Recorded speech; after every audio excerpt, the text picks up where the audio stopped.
Itu kalau menurut Rubber Ice. Gurunda, kalau menurut Yesus gimana Gurunda? Bang gimana coba? Soal terkutuk di kayu salib, terkutuk kayu salib itu. Itu orang yang meniadakan atau membatalkan hukum Taurat. Itu akan menempati tempat terendah di neraka. Yesus menghilangkan hukum Taurat dengan mati di kayu salib. Di dunia aja terkutuk, apalagi di neraka nanti. Oh alah. Gimana boleh seminar lagi bang? Biar saya tambah pinter tentang Islam ini boleh? Maksudnya apa? Boleh saya tanggapi lagi katanya gitu Gurunda. Boleh? Boleh, silakan. Biar saya tahu tentang banyak agama Islam nih. Boleh bang ya nanya lagi bang? Boleh. Nanya lah bang. Nih dengar. Ini pertanyaan nih ya. Dengar aja dengar. Mau nanya bang, Yang keras yang noise deh. hukum yang Bukan. Nih lihat ya.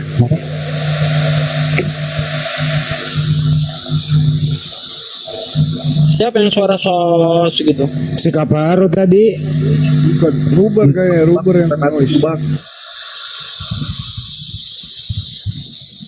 Hujan. Kan nggak ada. Ruber coba mute coba. Oh iya. Nah, Ternyata lu biang keroknya nggak bener lu. Yang jelas itu bukan saya. nanyanya diketik aja. Betul lempu. Bukan token yang habis, kardunya meledak, itu PLN langsung turun. PLN.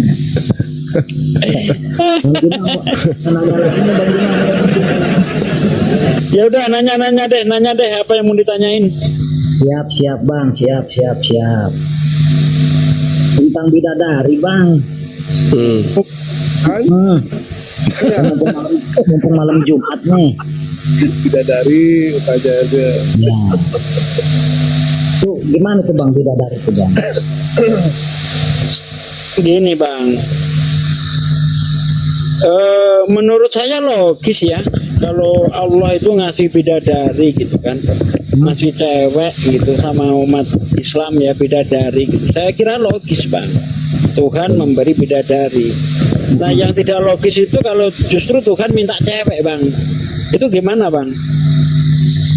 Logisnya di mana tuh bang kalau Tuhan? Ya logis lah, Tuhan itu kan maha kuasa, maha pemberi ya kan. Kalau memberi cewek kan ya nggak apa-apa. Nah yang nggak logis ini kalau Tuhan minta cewek seperti yang tertulis di dalam kitab Anda bang. Itu kan gini bang siapa sih nih? Boleh biar enak. Saya. Bang siapa? Ya Sugi Kristologi bang. Oh bang Sugi. Oh bang Sugi. Oh, udah bang, terkenal ya nama saya ya. nggak terkenal sih, cuman Oh enggak. ngegelitik aja di kuping sedikit, dicek. Oh gitu. Nah, gitu. Gini bang Sugi, dikasih 70 ya, duanya istri ya. Iya. Itu nggak masalah. Gini loh. Kamu pilih Tuhan yang memberi cewek atau Tuhan yang minta cewek? Nah itu pertanyaan saya. Yang dikasih 72 bidadari tuh. Enggak, saya tanya, tolong dijawab dong. Anda pilih Tuhan yang memberi cewek atau Tuhan yang minta cewek? Minta cewek Coba bayar dijawab. sekarang. Bukan bang Sugi, kan saya belum selesai. Enggak, saya nanya. Iya saya akui bahwa kita itu diberi bidadari. Makanya saya timbul pertanyaan sama kamu. Pilih Tuhan yang memberi cewek atau Tuhan yang minta cewek? Memang ada Tuhan minta cewek? Nah, yaitu di dalam kitabmu, kitab Bilangan 31 ya 17 sampai ayat 40 itu. Tuhan dapat cewek 32 orang. Bunyinya seperti apa? Baca dari kitab Bilangan 31 ayat 17 sampai ayat 40 itu dibaca itu. Minta cewek gimana maksudnya itu bang? Nah, itu Saya di luar sini, belum di dalam. Kalau di dalam saya bisa buka Alkitab saya. Saya di luar lagi pada nongkrong. ya. Gini. Oke. Tuh, mana ya tadi? Ini amunisinya di hukum nikah ini. Bilangan Bang Gores. Kita buktikan dulu Bang Gores. Iya. 31 ayat 17. Terima kasih Paduka. Ya. Nah, di sini maka sekarang bunuhlah semua laki-laki di antara anak-anak mereka dan juga semua perempuan yang pernah bersetubuh dengan laki-laki haruslah kamu bunuh. Tetapi semua orang muda di antara perempuan yang belum pernah bersetubuh dengan laki-laki haruslah kamu biarkan hidup bagimu. Nah, nanti perempuan yang dibiarkan hidup itu nanti dibagi-bagi Bang. Ya, bentar saya carikan ayatnya. Nah, di ayat 35-nya selanjutnya orang-orang yaitu perempuan-perempuan yang belum pernah bersetubuh dengan laki-laki seluruhnya 32.000 orang. Yang setengah yang menjadi bagian orang-orang yang telah keluar berperang itu jumlahnya 337.500 kambing domba. Jadi upeti bagi Tuhan dari kambing domba itu ada 675 ekor. Daya 40-nya dan orang-orang 16.000 orang. Jadi upetinya bagi Tuhan 32 orang. Nah, jadi Tuhanmu di sini dapat jatah cewek 32 orang. Pertanyaan saya, kamu pilih Tuhan yang minta cewek atau Tuhan yang memberi cewek? Nanya ke siapa nih Bang? Sama kamu lah. Ya, tadi kira ada yang ngomong tuh, makanya saya diem. Kira ada yang nyautin tadi. Gimana? Ya kalau iman saya mah mengatakan kalau Tuhan saya nggak pernah minta perempuan itu tetap kan. Tapi pertanyaan saya di sini 72 bidadari. Loh, kok nggak dijawab pertanyaan saya? Oke, saya mengakui Tuhan saya itu ngasih bidadari. Oke, ya kan? Tuhan Anda minta cewek. Nah, pertanyaan saya, pilih Tuhan yang minta cewek atau Tuhan yang memberi cewek? Bentar saya pulang, bentar saya buka Alkitab. Bingung dia. Bingung kau kan? Oke, Tuhan saya memberi cewek, bidadari. Bukan bingung. Pertanyaan saya, kamu pilih Tuhan yang minta cewek atau Tuhan yang memberi cewek? Jawab. Ya kalau saya mah dua-duanya nggak saya pilih Bang. Kalau Tuhan minta Loh, cewek mah. ini harus dipilih ini. Karena kamu memiliki Tuhan yang minta cewek. Saya memiliki Tuhan yang memberi cewek. Ini harus dipilih. Kamu pilih yang mana? Maksud saya gini, saya mau pulang, dia nggak jauh rumah saya. Ya udah, pulanglah dulu. Ya udah, pulanglah dulu. Nanti dijawab ya. Dah, tentukan nanti Tuhan yang memberi cewek atau Tuhan yang minta cewek yang kau pilih. Udah, tentukan nanti. Silakan pulang. Dia pilih minta cowok. Minta cowok. Emang ada Bang milih cewek, mungkin dari abang baca enggak? Bilangan 31 nomor 36, lu baca di situ. Bilangan 31 nomor 36. Iya, itu perikopnya pembagian barang rampasan. Jadi kan Israel perang nih, menang perang dia nih. Dapat banyak tuh. Ada hewan ternak, ada emas, ada perak, ada cewek juga. Ceweknya perawan lagi. Nah, perawan ini ada 16.000 dihitung-hitung sama pasukan Israel. Terus dikatakan begini, dari 16.000 gadis perawan, 32 perawan itu pemberian khusus bagi Tuhan. Nah, gitu. Di ayat 28 Kores apanya permintaannya itu.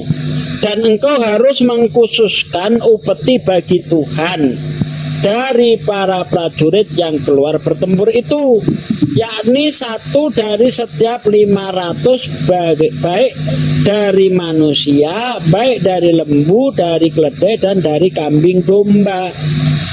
Nah, di sini Tuhan ini minta minta upeti baik dari manusia, dari lembu, dari domba. Nah, Tuhan dapat jatah cewek 32 orang.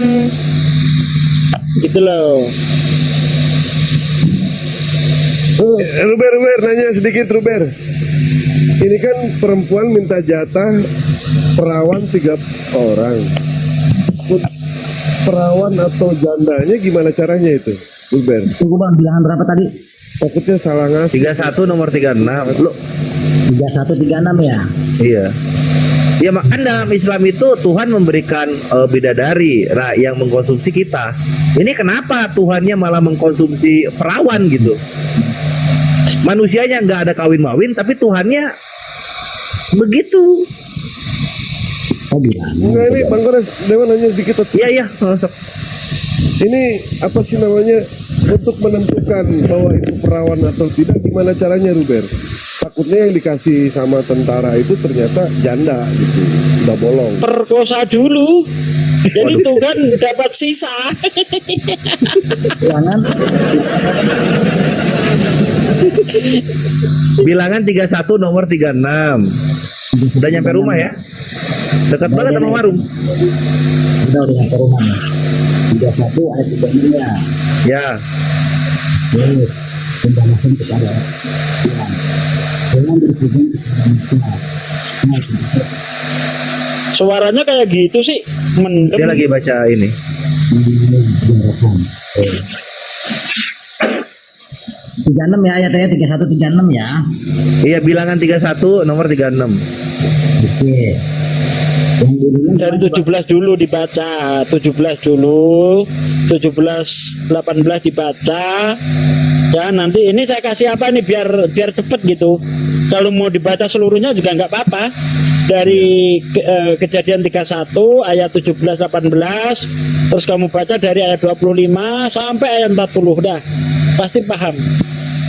Ini Ruber Ice sering nongkrong di tempatnya pipis kucing ya? ini Bang siapa yang ngomong nih?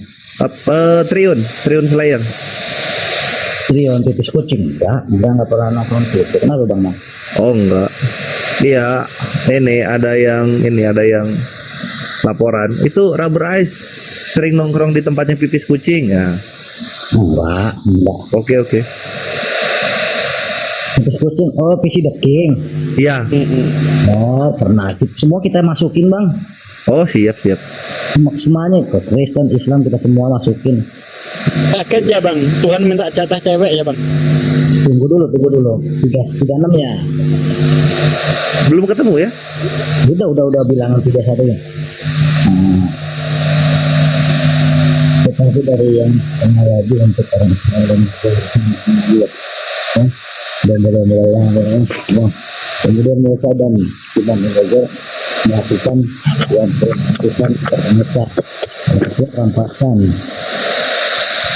Oh ini mah di Hukum Taurat Bang ya. Iya. Oh Hukum Taurat. Namanya juga bilangan. Berarti yang di itu Tuhanmu bukan sih yang di kitab Taurat itu Bang? Ini Bang. Makanya Enggak, saya tanya Tuhanmu bukan. untuk digenapi gitu Bang. Jadi nanti Yesus menggenapi dapat cewek gitu maksudnya. Bukan, tuh udah nggak ada itu Bang. Gitu. Saya baca dulu ya. Saya baca Bang. Iya paham, gak usah kau terangkan, saya paham itu. Iya. Jadi gini, Tuhanmu di dalam perjanjian lama pernah minta jatah cewek, bener enggak? Tunggu dulu, saya baca dulu. Saya belum pernah baca ini. Gitu. Setengah yang menjadi bagian orang-orang yang telah keluar berperang itu jumlahnya 330. Pamit ya, Bang Juma, Pak Ade, Triun, Bang Andi. Ya, Bang Dewa yuk. Dewa sudah makan telur bebek malam Jumat soalnya ini. Terima kasih banyak Iya, Bang. pada semuanya. Kopi Bapak Bang, pakai kopi Bapak enak Bang. Mau kemana lu, Wak? Pakai kopi Bapak tuh enak kuat tuh.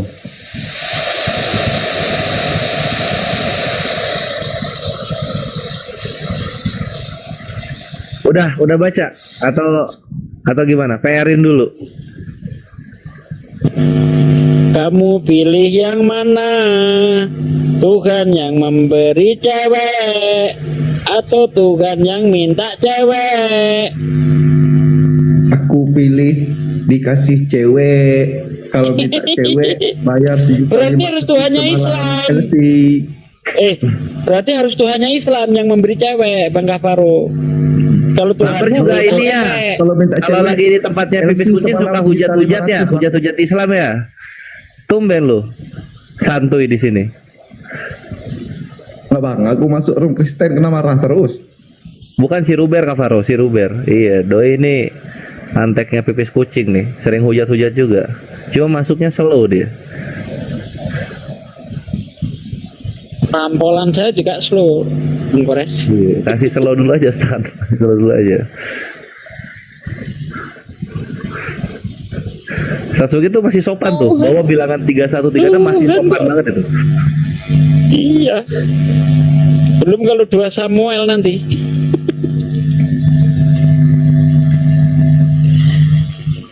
Bingung, dia terguncang, dia Tuhannya minta cewek, dia bingung. Apa? Tadi soalnya si elo gue elo gue ART-nya si pipis kucing juga kemari gitu, bawa lagu. Dia nggak tahu, di Mari juga udah siap lagu gitu.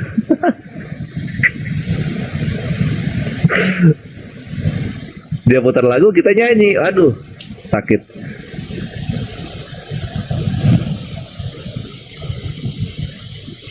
Kaparu. Mana abang rubber set itu? Sabar. Terguncang dia, terguncang. Kalau Baru bang minta tahu cewek, Tuhannya minta cewek kalau dia minta cewek ada sama aku bang, LC 1.500.000 semalam. Udah sama tempat. LC-nya aja bang. Turun dia. Waduh, parah ini. Kabur. Udah Thank you Pak Duka infonya.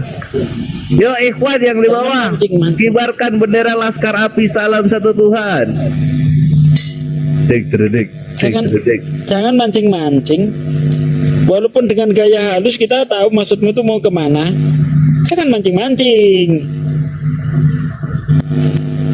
Oh, kalau hal kayak gitu sudah dipantau buku Tatang Sutarman. Jadi yang hati-hati. Lu lari ke kiri, gua tabok ke kanan. Nggak kena ya? Nggak kena. Gua lari ke kiri, gua batak lehernya. Ha, gitu kena baru bang. Iya.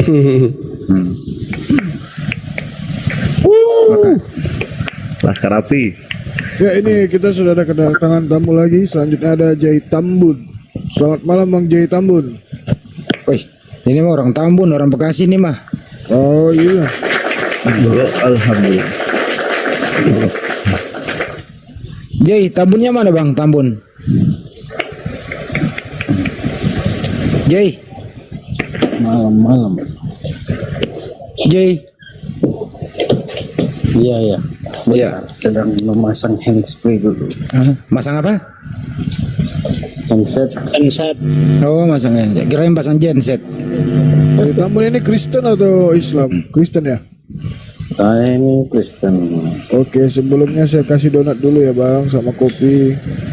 Apa? Saya kasih donat dulu sama kopi supaya menemani malam ini untuk berdiskusi. Iya, jadi habis diskusi penat langsung ke live catur. Sedonat kan mainnya tuh. Pas. Gimana Jai? Di hati. Gimana Jai? Di hati. Apa ditutup dulu kali YouTube-nya sambil baru tidur ya? Ya, aku juga closing lah. Oke. Enggak deh, habis J aja. Ya Jai dulu Jai. Iya. Ya. Bagaimana Jai kabarku? Kabar sehat lah kabar. Sekarang saya lagi di mana, Jay? Saya di Serang. Oh, iya. Sip. Nyambung kan? Bagus. Bagaimana kabarnya orang tuanya Kores? Kores. Iya. Gini, saya ngikut dulu aja, soalnya saya baru nggak ngikutin yang terakhir nih apa yang dibicarakan sama abang ini. Seger ya. Kalau Jai Yes, ini Bang Juma. enggak, tanya dulu dia muslim apa? Jai muslim apa? Bukan. Kristen Bang, sudah saya kasih donat Saya soalnya. Kristen bang, Kristen. Oh, Kristen. Kristennya yayasan apa? Protestan, Katolik? Saya Protestan bang. Guru dah, gas. Terima Bentar kasih dulu, kasihan. Anda mau ditanya apa mau bertanya, Bang? Gini, kalau saya boleh nanya nggak boleh? Boleh. Karena ya saya boleh bertanya dong ya. Iya boleh boleh. Iya. Makasih pertanyaannya. Silakan Bang Yoma dijawab. Ini kebetulan. Pertanyaannya apa? Saya kok nggak dengar. Saya dengar tadi. Iya kan. Tidur Kan saya. belum bertanya. Oh belum ya? Oh, Saya belum. muda. Oh, gimana nih abang-abang senior ini? Iya. Iya, tapi mohon maaf saya bertanya sedikit tentang agama abang ya. Iya iya. Dinda Hendra, makasih minum kopi saat kita mengantuk seperti ini. Ya Allah ya Karim. Masya Allah. Kopi. Kopinya 49. Satu RT ini. Kopi. Hup. Mau dipakai mandi tuh. Biarin bertanya, ini malah diganggu, ada orang mau tanya nih kemana. Pak De jangan suka marah-marah, Pak De udah larut malam. Nggak peduli, pokoknya saya marahin. Ayo silakan Bang, nanya Bang. Ya, silakan dijawab Pak De. Nah, kebetulan kan saya kan baca apa namanya ya? Kebetulan apa buku tulang? Ya, Bang jadi Andi. saya kan, belum ya. ya mohon maaf saya kan nggak pernah baca-baca tentang Al-Quran, mohon maaf ya, tapi kebetulan tadi ada kebaca gitu dalam surat Ali Imran 3 ayat 45 apa ya? 46 apa berapa itu? 45 pasti 45. terkemuka kan? Iya, tentang bahwa kesannya Isa itu adalah yang terkemuka di dunia dan akhirat gitu kan. Nah, maksudnya kalau memang Isa itu yang terkemuka kan kita tahu kalau yang terkemuka berarti kalau dibilang pemuka berarti yang terbesar lah kan gitu. Nah, kalau terkemuka dia dunia dan akhirat loh. Maksudnya kenapa kok menurut saya malah lebih besar Nabi Muhammad kalau yang lebih sering saya dengar gitu loh. Alasannya kenapa lebih besar gitu Nabi Muhammad daripada Nabi Isa, sedangkan dituliskan dalam surat Al-Imran 3 tadi bahwa Isa adalah yang terkemuka di dunia dan akhirat. Nah, itu pertanyaan saya Bang. Oke. Silakan dijawab. Kayaknya udah sering deh ini. Ya saya baru bertanya ini, baru dengar kalau Sebenarnya sih saya bisa menjawab, tapi nggak enak lah, kalau saya kan saya kasihlah yang murid saya lah. Silakan Pak De. Ya karena saya ini juga biar Bang Juma aja deh. nggak bisa bercanda Pak De itu. Nggak ada canda-canda jadi. Biar saya yang jawab. Iya, silakan. Bang, berapa biaya just tip pesan? Apa itu? Lu kenapa sih Kaparo? Jangan silakan Dari jawab tadi Bang yang Juma. naik titik pesan terus. Jujur. Silakan Bang Juma. Iya. Itu. Jadi yang pertama sebelum kita membahas tentang Ali Imran, Allah Subhanahu wa taala menjelaskan di dalam Al-Qur'anul Karim seperti beberapa saat yang lalu ya sering saya bacakan dan saya uraikan kepada teman-teman Kristen yang lain terkait dengan Nabi Isa alaihissalam. Al-Quran menjelaskan bahwa Nabi Isa kelak di yaumil akhir itu dihakimi oleh Allah. Wa iz qala Allah ya Isa ibn Maryam anta qulta lin-nas ittakhizuni wa ummi ilahaini min dunillah qala subhanaka ma yakunu li an aqula ma laysa li bihaqq in kuntu qultuh faqad alimtah ta'lamu ma fi nafsi wa la a'lamu ma fi nafsi innaka anta 'allamul ghuyub. Jadi Nabi Isa alaihissalam terkemuka di akhirat karena beliau satu-satunya nabi yang akan dihakimi oleh Allah, dipertanyakan di hadapan manusia sebelum Allah menentukan orang-orang kafir itu masuk ke neraka. Wahai Nabi Isa, apakah engkau yang mengajarkan orang-orang ini nih yang menyembah engkau ini, orang-orang Kristen ini, apakah kamu yang mengajarkan mereka untuk menuhankan dirimu selain daripada aku? Nabi Isa alaihissalam kemudian menjawab, Maha suci engkau ya Allah, tidak patut bagiku mengatakan apa yang bukan hakku untuk aku katakan. Jika aku pernah mengatakannya, tentu engkau ya Allah telah mengetahuinya. Engkau mengetahui apa yang ada pada diriku, dan aku tidak mengetahui apa yang ada padamu. Sungguh engkau lah yang maha mengetahui hal-hal yang gaib. Yang bertanya mana? Masih ada. Jadi ini kenapa Nabi Isa alaihissalam itu terkemuka di akhirat? Karena dia satu-satunya nabi yang akan ditanyai di hadapan manusia. Kamu kayak mengajarkan kelompok yang muka gelap ini menyembah kepadamu? Nabi Isa mengatakan tidak. Ini yang gelap mukanya semua masuk ke neraka. Ternyata nabiku tidak pernah mengajarkan kalian untuk menyembah kepada dirinya. Nah, bagaimana dengan dikatakan terkemuka di dunia? Karena dia satu-satunya nabi yang kemudian lahir, ya, keadaan lahirnya dia berbicara pada masa dia masih dalam ayunan, lalu kemudian dia ketika hidup di atas muka bumi dituhankan oleh manusia. Tak ada nabi yang lain, hanya beliau. Beliau yang kemudian menjadi perselisihan yang sangat luar biasa antar anak Adam alaihissalam.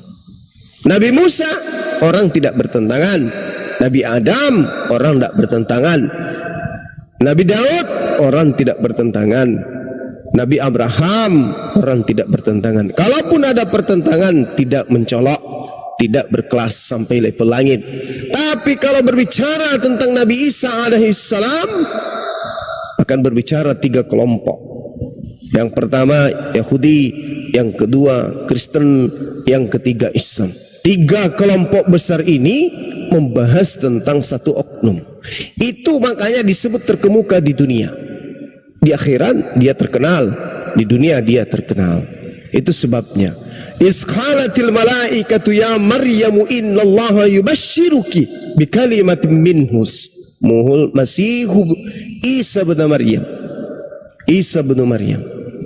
Wajihan fit dunya wal akhirah wa minal muqarrabin. Ini jelas. Kenapa kemudian beliau terkemuka di dunia? Karena di dunia dia dikenal tiga agama besar. Ada yang mengatakan anak zina, ada yang mengatakan anak Tuhan, ada juga yang mengatakan anak manusia yang suci. Manakah di antara ketiga ini yang kemudian berkesesuaian dengan fitrah manusia, wahyu dan akal sehat? Tentu Islam.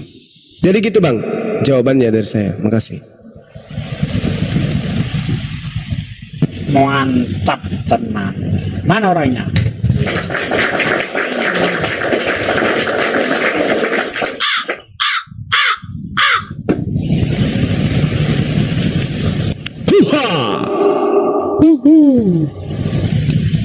Cakaruk du ya mureh.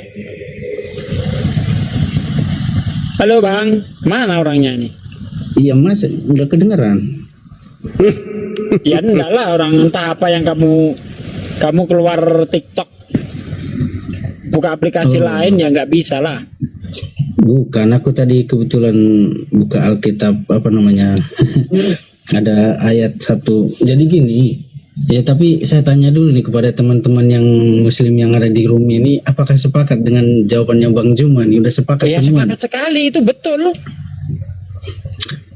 Nah, cuman gini, kalau Isa ini kan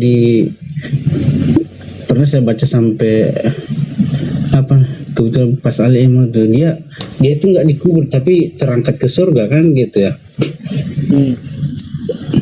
Nah, Terangkat ke langit Bang, cuman terangkat ke langit. Bukan ke terangkat surga. ke langit artinya tidak, ya nggak tahu lah, artinya terangkat ke langit lah dalam arti tidak mati secara manusiawi pada umumnya gitu. Nah, kalau di kita memang apa namanya, ya yang saya pelajari artinya pada saat Yesus itu disalibkan dan kemudian mati dan dikuburkan, dan pada hari yang ketiga pas hari kebangkitan itu, nah itu juga menjadi perbedaan antara agama apa ya, Yahudi. Makanya mereka juga masih menanti gitu loh yang namanya juru selamat itu, karena bangsa Romawi atau siapa itu menyuap apa namanya, kan ada ditulis itu bahwasanya memberi kesaksian palsu bahwasanya ya, murid-murid Yesus menculik mayatnya gitu. Tapi padahal sebenarnya kan kalau yang kita percaya pada hari yang ketiga bangkit dari antara orang mati.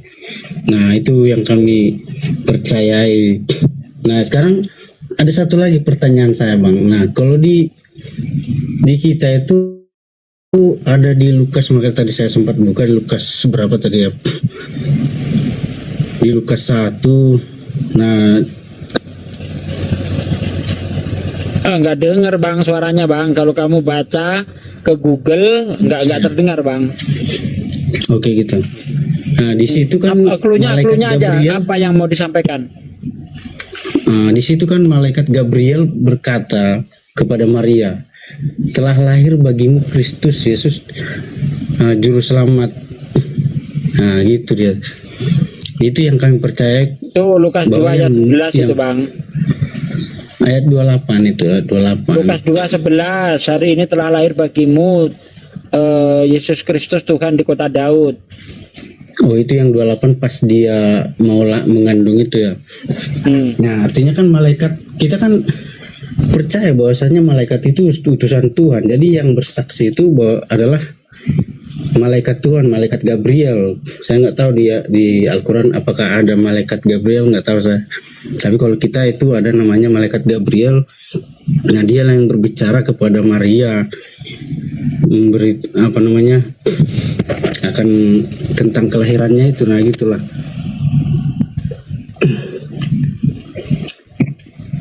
Jadi ya banyak memang yang terutama pada teman-teman saya muslim, apa sebenarnya saudara saya juga banyak yang muslim, saudara kandung Oke, saya juga. Jadi, nggak usah panjang-panjang Bang, langsung dijawab aja. Jadi gini Bang, di dalam kitab Anda itu ya, iblis itu bisa menyamar sebagai malaikat terang. Ya, jadi yang jadi Abang bilang itu 2 malaikat Gabriel itu adalah Korintus iblis. 11 ayat 14 Bang. Jadi jangan keburu-buru apakah itu betul malaikat atau tidak. Karena di dalam 1 Yohanes 4 ayat 1 sampai 4 itu dikatakan begini. Saudara-saudaraku yang kekasih, waspadalah akan setiap roh. Tetapi ujilah roh-roh itu apakah roh itu berasal dari Allah. Sebab banyak nabi-nabi palsu yang telah muncul dan pergi ke seluruh dunia. Demikianlah kita mengenal roh Allah, yaitu apabila dia mengaku bahwa Yesus itu telah datang sebagai manusia, itu berasal dari Allah. Dan apabila roh itu menyangkal Yesus telah datang sebagai manusia, berasal dari Allah, itu adalah roh penyesat. Nah, di dalam Lukas itu tadi, malaikat mengatakan yang lahir Tuhan. Padahal Yesus itu manusia yang berasal dari Allah. Di dalam 2 Yohanes 1 ayat 7 ya. Ciri-ciri antikristus itu menyangkal Yesus telah datang sebagai manusia. Coba. Nah, sementara malaikat itu mengatakan Yesus itu datang sebagai Tuhan. Bisa diidentifikasi bahwa yang sampai kepada yang mengatakan bahwa Yesus itu lahir sebagai Tuhan itu adalah roh antikristus. Kenapa bisa begitu? Karena iblis pun bisa menyamar sebagai malaikat terang. Aduh, berarti yang abang percaya malaikat Gabriel itu berarti adalah iblis gitu bang ya?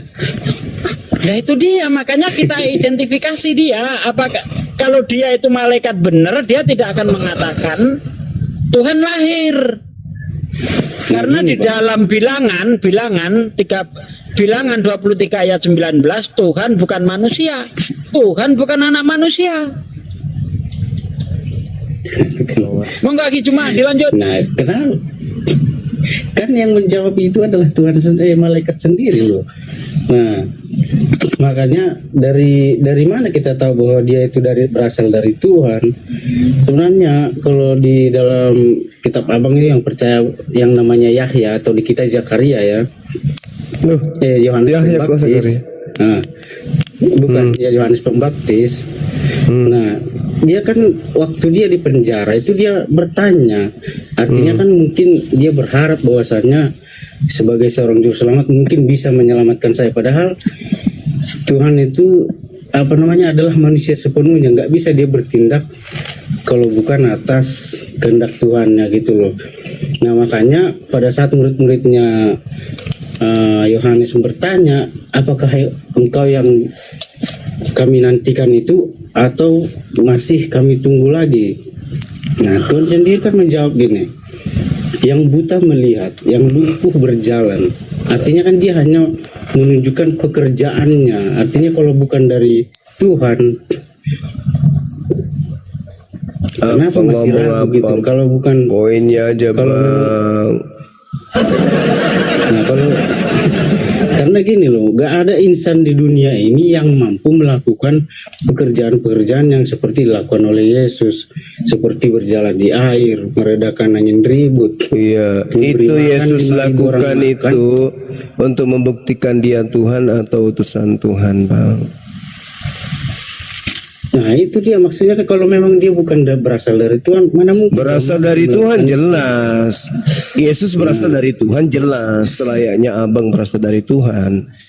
Ya jelas. Tapi apa poinnya? Yesus membangkitkan orang mati.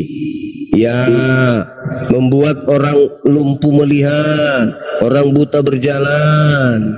Apa poinnya?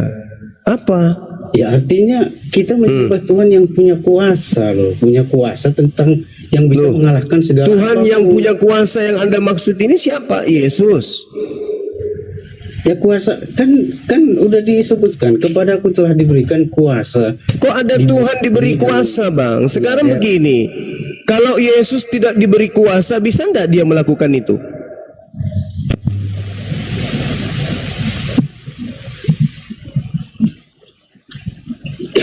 Ya kalau nggak diberikan kuasa ya nggak bisa. Karena Terus kenapa Anda Tuhankan? Anda sudah jawab. Yesus mampu melakukan itu karena dia diberi kuasa. Segala sesuatu yang diberi kuasa sudah pasti bukan Tuhan. Merah bahasa Indonesianya ini. Iya.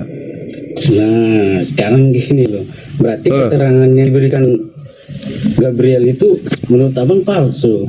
Kalau keterangan yang diberikan Gabriel, in huwa illa abdun an'amna alaihi wa ja'alnahu mathalan li bani Israel. Dia hanya seorang laki-laki suci. Itu tidak ada Tuhan di sana. Nah, yang salah kemudian Anda yang tidak memahami original teks. Dia adalah Tuan di kota Daud, bukan Tuhan. Bahkan kalau Anda baca di dalam Roma 1 nomor 3, Yesus itu lahir berasal dari sperma Daud. Jadi dia bukan Tuhan, dia benih Daud. Aduh ini. Nah ini bang yang perlu kita bahas. Mohon maaf nih ya. Dalam Al-Quran pun itu dipercaya bahwa dia lahir dari seorang perawan loh. Kenapa? Ya memang betul. Tapi Tuhan pencipta langit dan bumi tidak mungkin dilahirkan. Karena yang namanya Tuhan tidak mungkin lahir. Agak lain gak sih, Ma? Loh kok nggak? Apa yang nggak mungkin buat Tuhan? Tuhan bisa melakukan. Ada banyak yang tidak mungkin bagi Tuhan. Ada banyak. Satu, berhenti menjadi Tuhan. Coba. Kedua, kentut. pipis. Itu yang nggak mungkin bagi Tuhan. Menangis, mati. Aduh bang, Loh. Itu yang tidak mungkin bagi Tuhan. Ngantuk, tidur, makan, nangis. Itu yang tidak mungkin bagi Tuhan. jadi saya katakan gini loh bang, Tuhan itu lebih senang dengan proses, nggak suka dengan yang instan. Makanya Tuhan itu tumbuh dari apa, nggak langsung dewasa. Kok jadi Tuhan tumbuh gimana pohon? Kenapa nggak langsung gitu? Kenapa? Anda punya agama ini memahami konsep kayak begitu, ilmunya dari mana? Kok ada Tuhan seperti Itu yang sudah cerita jenaka seperti itu? Ini begini. Tuhan yang Anda maksud lahir menjadi bayi ini Tuhannya siapa? Tuhannya orang Yahudi atau Tuhannya orang Romawi?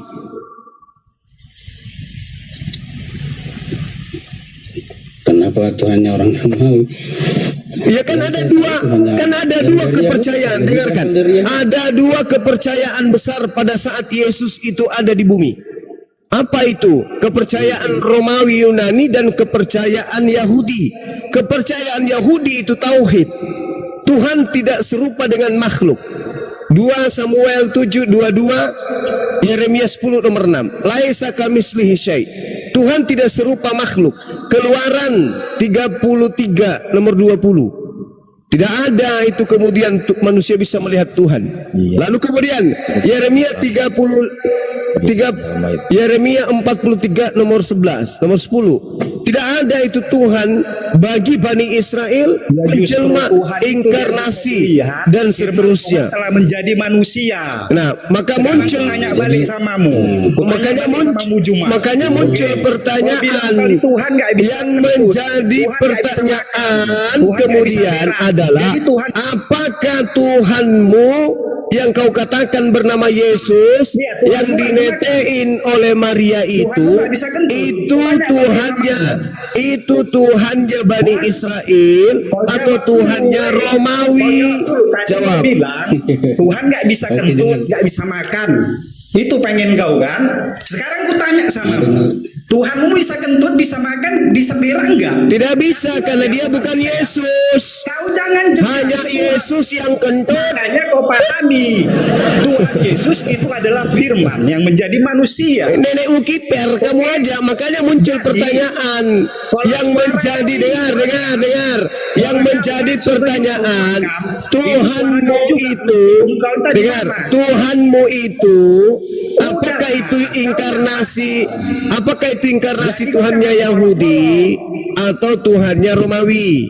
Jawab. Jangan mengolok-olok, sekali lagi aku tanya. Tuhan Yang mengolok-olok Tuhan itu kau. bisa berak enggak? Agamamu itu yang mengolok-olok Tuhan. Tuhan kok bisa kentut? Tuhan kok bisa pipis? Itu agamamu yang menghina Tuhan. Kucluk. Hanya di agamamu Tuhan bisa dilukiskan seperti dewa-dewa. Hanya di agamamu. Makanya muncul pertanyaan. Ini pertanyaan. Tunggu. Dengarkan pertanyaan saya. Dengarkan ya. Bergantian kita. Tuhanmu yang lahir di abad pertama dari seorang wanita, seorang manusia, itu inkarnasi Tuhannya Yahudi, Tuhannya Abraham, Ishak dan Yakub, atau itu Tuhannya orang-orang Roma, dewanya orang Roma? Silakan jawab. Saya nggak pernah belajar tentang dewanya orang Roma lah ya, jelas dia lahir dari orang Yahudi, ya itu sudah dinubuatkan 700 tahun perkiraan ya, 700 tahun ya, kalau itu sudah dinubuatkan di kitabnya orang Yahudi, kenapa orang Yahudi melakukan kesaksian palsu untuk membunuh Yesus? Karena gini, nggak semua bisa memang menerima gitu loh. Bukan masalah nerima atau tidak terima. Yesaya itu kitabnya imam-imam Yahudi. Yesaya itu adalah kitab panduan mahkamah agama Yahudi. Kalau betul itu sudah ada nubuatan terkait Tuhannya datang mati dibunuh manusia, tentu mereka tidak akan melakukan kesaksian kebohongan untuk demi membunuh Yesus. Tapi faktanya mereka sepakat melakukan kebohongan demi untuk memperkuat kesaksian palsu mereka di depan pengadilan agar Yesus bisa dibunuh. Kenapa bisa demikian? Nah itu kan kesaksian palsu karena dia memang anak-anak apa Hah. pada saat itu sebagai ahli Taurat.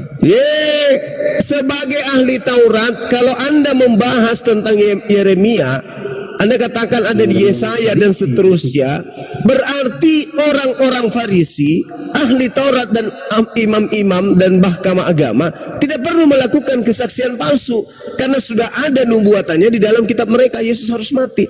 Tapi justru karena tidak ada, cuma diadakan oleh Kristen mencocok-cocokkan kitabnya orang Yahudi, sehingga dia mengatakan oh ada di Yesaya kan gitu. Nah sekarang kenapa harus ada kesaksian palsu? Kenapa harus ada kesaksian palsu demi membunuh Yesus? Kalau memang ada nubuatannya untuk mati, kenapa? Kenapa harus ada kesaksian palsu? Iya. Karena gini ya, kebangkitan ini kan nggak semua tadi saya bilang bisa diterima oleh akal kan. Bukan gitu. masalah diterima, Kok Bung. tiba-tiba hilang. Kalau ada nubuatannya, terima atau tidak terima, pasti orang Yahudi akan mengetahui. Kan masih ada tertulis di kitabnya mereka sampai hari ini tentang Yesaya. Masih ada tertulis Yesaya 52, 53 masih ada. Kalau memang betul itu untuk Yesus, kalau itu memang betul untuk Yesus, kenapa mereka melakukan kebohongan demi untuk membunuh Yesus? Kenapa? Nah, ini saya beritahukan keterangan tentang Yesus sendiri. Bagaimana waktu dia di sumur ya, ada perempuan Samaria itu. Nah, memang benar mereka itu mengharapkan yang namanya sama seperti kami mengharapkan datangnya juru selamat itu. Nah, dia kan berkata-kata. Ini Kristen dia. Tunggu. Kristen dijanji juru selamat itu di kitab mana? Di kitab mana? Saya itu. Lah itu kitabnya orang Yahudi. Kitabnya orang Yahudi, emang Yahudi itu apa? Loh.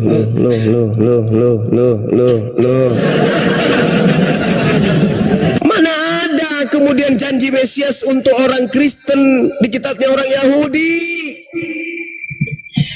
Kristen itu kan agama, Yahudi itu agama. Sukunya dari Yehuda. Iya tahu, tapi itu adalah agama. Memang ada agama Yahudi, tapi Yahudi pada saat itu adalah suku yang berasal dari Yehuda tadi. Iya tahu Bang, tahu, saya ngerti. Sekarang mana nubuatan tentang Kristen dalam kitab Yahudi mana? Ini udah dibilang di Yesaya itu Tuhan akan mengirimkan, nggak selamanya. Allah.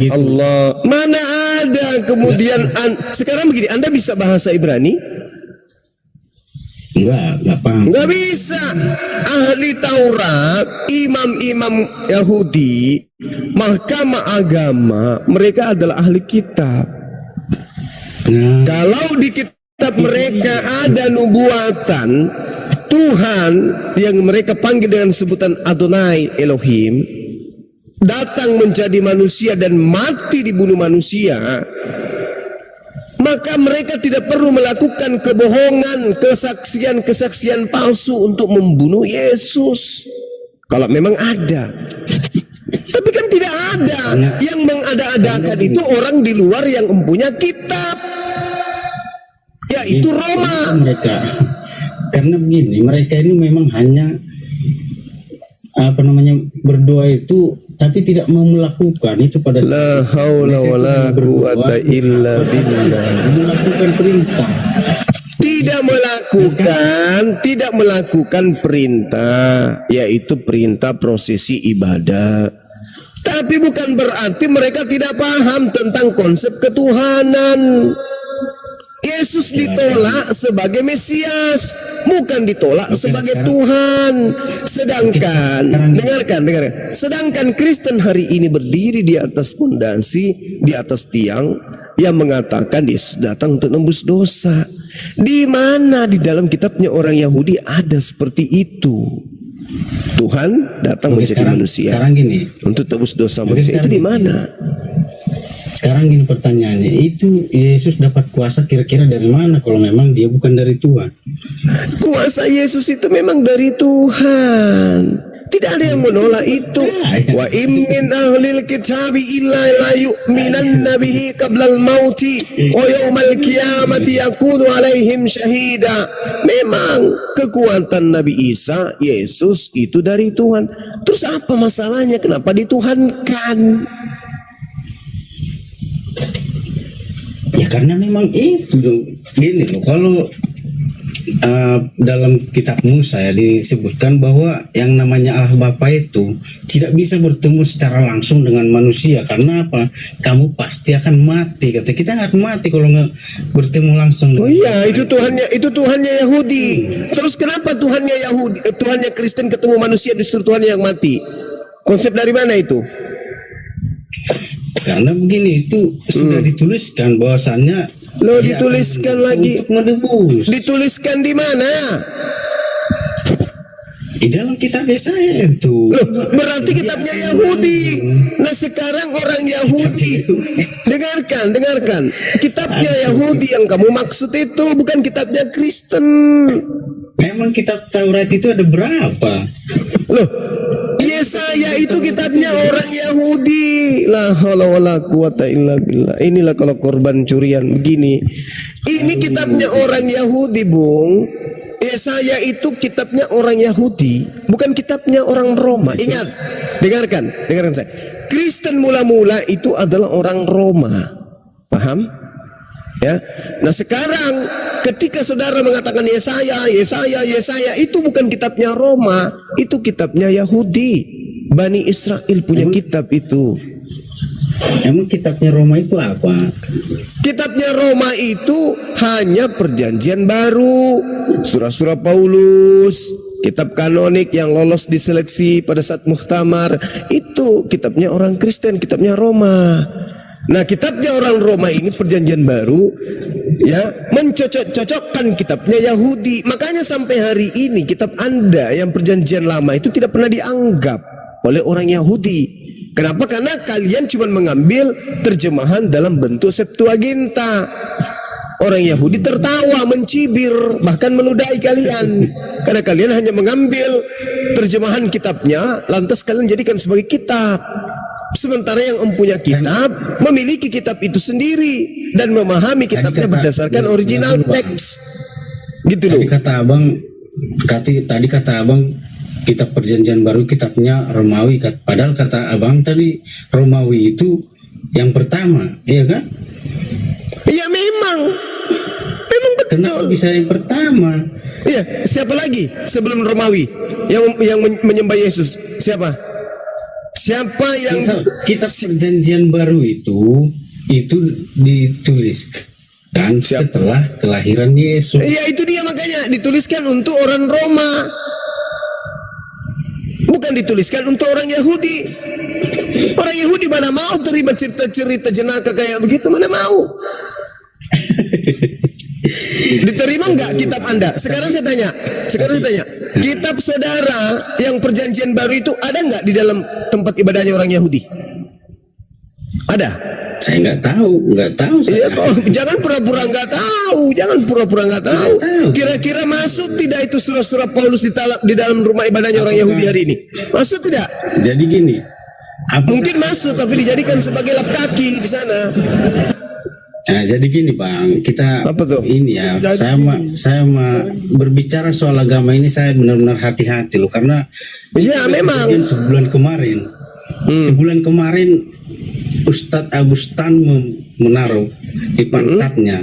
Oh tidak apa-apa, tidak masalah. Saya mohon maaf saya harus katakan sama Anda, tiap hari saya jadikan sebagai tumpukan-tumpukan apa ya, cuma nggak enak, tapi nggak ada masalah pun. 40 tahun yang lalu juga orang sudah melakukan itu, nggak ada masalah.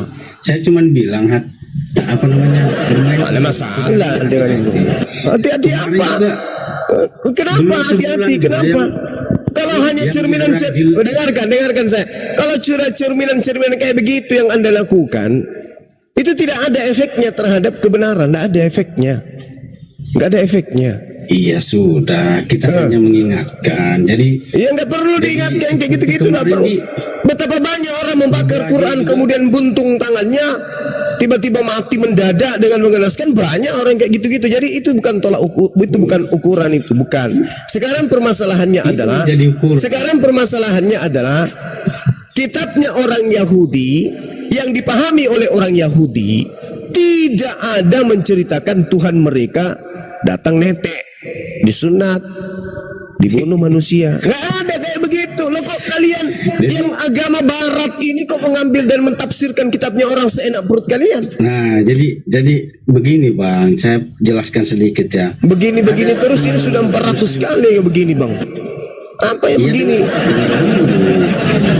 Sebenarnya begini, kami yang punya rumah begini lagi. tapi abang merasa lebih tahu. Nah, makanya Oh iya dong. sedikit.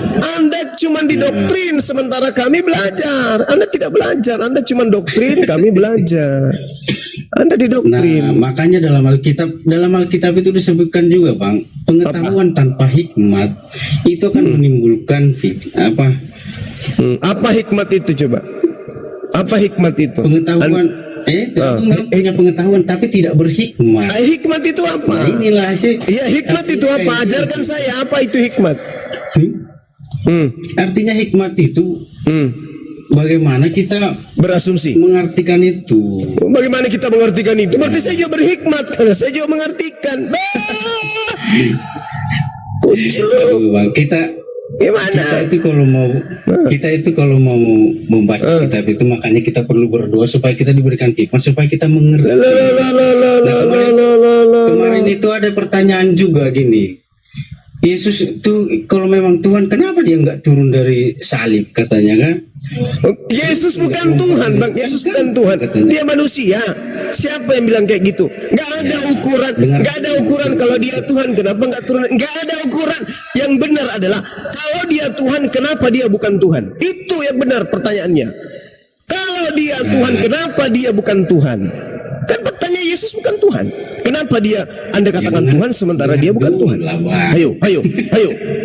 Kenapa kalau dia Tuhan kenapa dia bukan Tuhan? Itu baru betul. Kalau dia Tuhan kenapa dia tidak turun dari salib?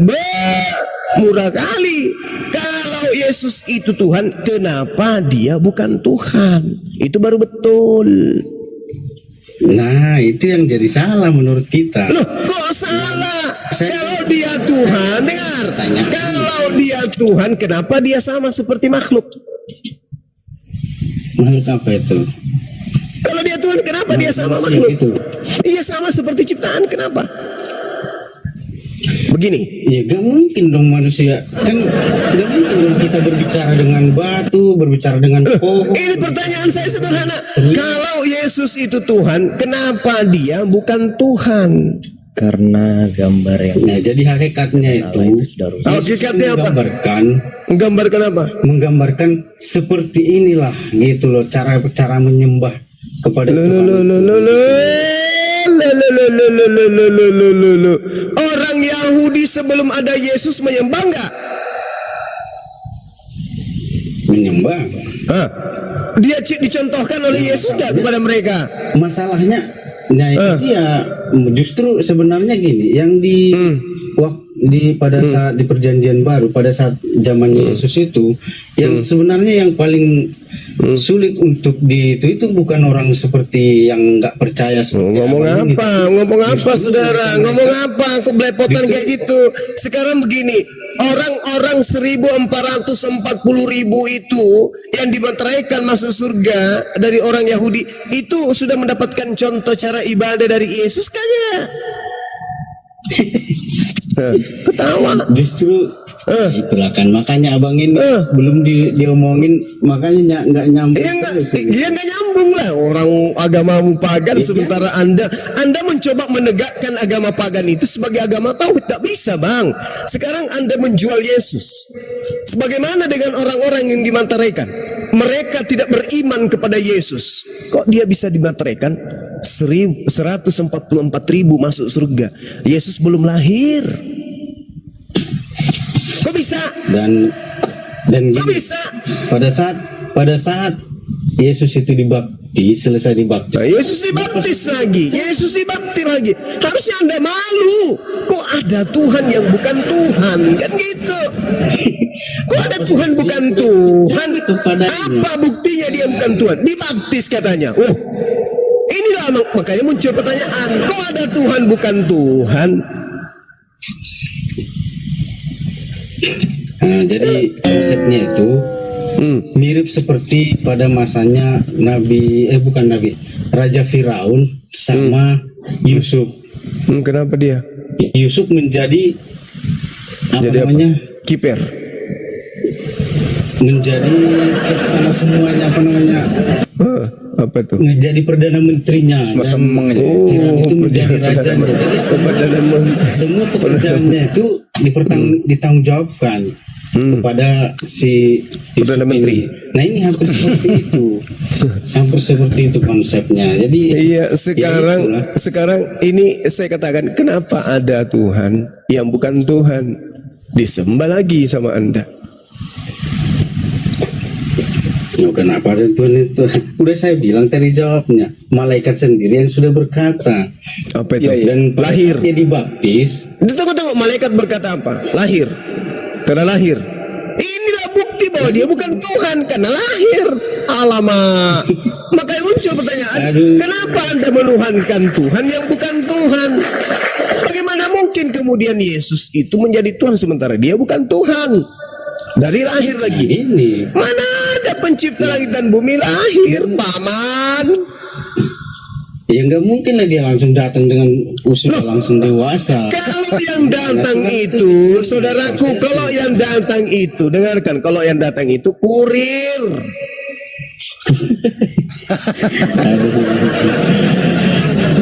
Yesus ini penyampai firman, betul? Yesus itu adalah penggenapan dari firman. Penggenapan apa? Kalau Penggenapan apa? nah, makanya Kalau Yesus itu penggenapan, berarti orang Yahudi lebih tahu ente siapa.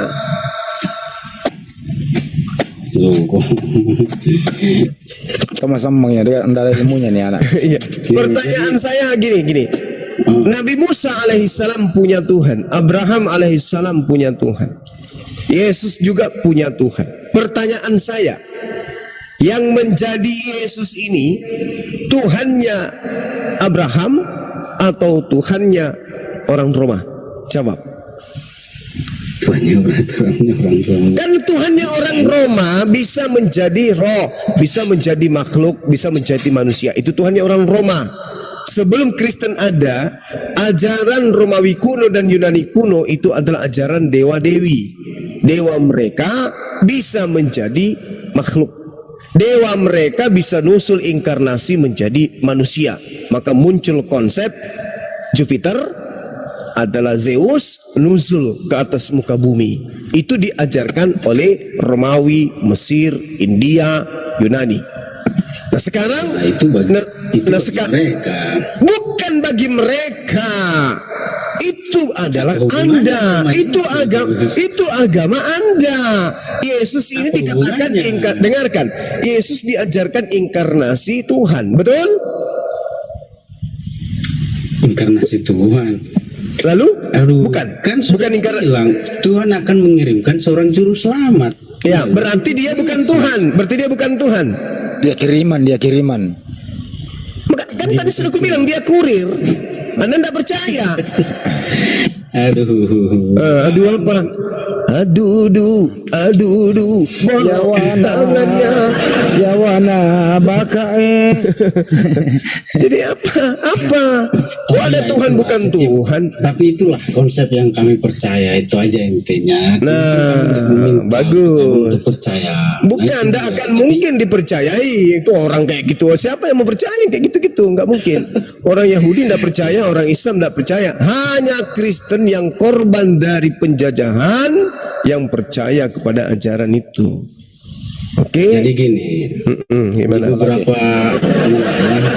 di beberapa ini ada juga kok yang seperti abang ini yang murtadin gitu, yang sudah bertemu dengan Tuhan itu justru kok bertemu dengan bertemu Tuhan apa pohon? Ada. Jadi mereka lebih Ada apa? lebih Ada apa? apa namanya? Apa yang dari Bible yang membuat mereka Itu. murtad? Apa? Ya tidak tahu, karena memang dalam Alkitab pun dikatakan bukan kamu yang memilih aku, tapi aku yang memilih kamu. Ya, Kamu di situ Bani Israel, Bung. Ucapan Yesus itu untuk Bani Israel, bukan orang Roma, bukan orang Belanda, bukan juga orang Batak, bukan orang Indonesia. Yesus sedang bercakap-cakap dengan Bani Israel. Aku yang memilih kalian. Oke? Itu Yesus bicara kepada Bani Israel, Kamase. Bukan berbicara dengan Romawi dan Pada Yunani. saat kenaikan Yesus itu, Bukan jadikan naikkan semua bangsa muridku. Nah termasuklah La. begitu. Wala, la, la. Keselamatan itu datangnya dari bangsa Israel itu. Oh, wala. Jadikanlah seluruh bangsa muridku katanya. Nah termasuklah saya jadi muridnya. Loh, jadi murid, kenapa Anda jadi menghambakan diri kalau gitu? Menghambakan diri gimana maksudnya? Loh, Anda menganggap dia Tuhan. Iya. Nah, katanya jadi murid, kok jadi hamba? Iya. Bingung. Kecil suaranya. Ada panadol? Apa yang jadi hamba? Maksudnya hamba? Murid itu sama enggak dengan hamba? Beda dong. Sama. Oh, sama. Berarti guru itu yang ada di kelas Anda Tuhan kan gitu? Iya ini itu konsep Anda kan, bukan? Loh, kok jadi konsep saya gimana? Dengarkan saya. Yesus mengatakan di dalam Yohanes 10 nomor 27, aku mengenal muridku, muridku mengenal aku. Mereka mendengarkan perkataanku dan mengikuti aku. Dia tidak mengatakan dan menyembah aku. Mengikuti. Jadi ketika kemudian Yesus berdiri takbir Allah Maha Besar, muridnya kudu wajib melakukan itu. Ketika murid Yesus kemudian sunat, murid harus mengikuti sunat. Ketika Yesus bertauhid satu Tuhan, muridnya harus melakukan tauhid satu Tuhan. Ketika Yesus aktif menjalankan hukum Taurat, maka muridnya juga harus aktif melakukan hukum Taurat. Ketika Yesus hanya berdakwah bagi Bani Israel, maka muridnya wajib hukumnya berdakwah hanya untuk Bani Israel. Yesus berpesan kepada ke-12 muridnya agar hanya datang kepada Bani Israel, jangan ke bangsa lain. Matius 10 nomor 5 nomor 6.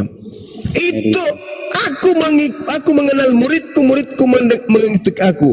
Mereka mendengarkan aku dan mengikuti aku.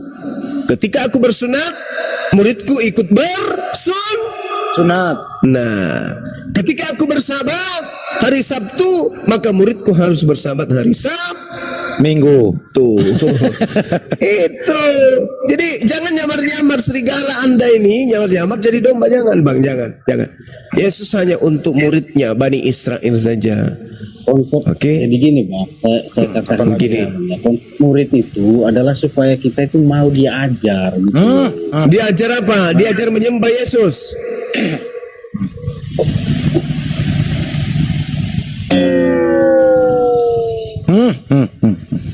Udah Bang Handi, diambil alih Bang Handi. Pusing dia. Iya. Silakan. Orang sakit ini percuma. Balik mati. Kecuali Kasih palu basah. Kasih palu basah. Kasih Bang Handi. sudah mati akalnya ini anak ini, bener. Masa anak orang dituangkan? Siapa namanya nih? Tabul dia. Baru saya mau maju interogasi dia, anak masolang. Tabur. Udah cukup Bang Andi, udah cukup. Bagaimana apa judulnya lagunya? Lo kemana aja? Anak orang kok dituhanin. Itu otak taruh di mana? Kudu dipakai, jangan dianggurin. Jadi teman-teman gitu ya, pakailah akalmu. Mari berdiskusi itu akal jangan diparkir lah. Enggak masuk akal tuh itu. Yesus kan manusia gitu loh. tidak mungkin untuk manusia itu bercampur dengan Tuhan, gitu loh. Nggak bisa itu, Tuhan dibawa-bawa oleh manusia sekaligus dibawa oleh iblis, gitu loh. Jadi kalau Allah misalnya ada ketuhanan di dalam diri Yesus, jadi ketuhanan itu tunduk kemanusiaan, karena nggak mungkin ketuhanan pergi sendiri, kemanusiaannya tidur, nggak mungkin. Gitu loh. Aduh, benar-benar deh tuh. Kalau begitu teman-teman yang ada di live chat, Gini Bang Andi. Gimana Pak? Kalau bensin murni ya kan dimasukkan ke mobil atau motor, mobil jalan. Tapi kalau bensin dicampur dengan air, dimasukkan ke mesin, Amsyong, mesin pun rusak. Amsyong Pak deh. Ngerti nggak Ya Amsyong? diminum pun tidak bisa. Jadi kalau makhluk dicampur dengan Tuhan, ya kacau semuanya nanti. Sama kayak itu perumpamaannya itu. Bensin itu bagusnya jangan dicampur dengan air, biar bisa dipakai untuk mobil. Air jangan dicampur pakai bensin, biar bisa diminum. Ini makhluk dicampur-campur sama Tuhan, gimana gitu loh. Ya makanya mereka ini kan memang akalnya dimatiin supaya bisa disetir untuk bayar perpuluhan kayak gini-gini tadi nih. Makanya itu orang-orang yang mualaf ya, pasti akalnya berfungsi. Orang yang kayak gini, waduh, benar-benar deh. Tidak ada sejarah itu manusia campur Tuhan. Oh, iman dua tak katanya netizen. Oh iya ya, bensin campur oli. Kalau bensin campur oli itu ring seharnya itu bocor. Iman dua tak katanya. 2 tak itu ya, iya benar. Iya 2 tak bensin campur oli. Kayak Vespa dong. Vespa jadul ya, benar ya. King juga ya kan, King ya, itu kan campur oli itu. Benar. Pakai oli samping. Baru untuk jalan 10 kilo sim panas dia. Nggak bisa diengkol. Ya udah Pak De, ditutup live-nya dulu. Live. Orang saya nggak live. Enggak. Bang Juma live nggak di YouTube?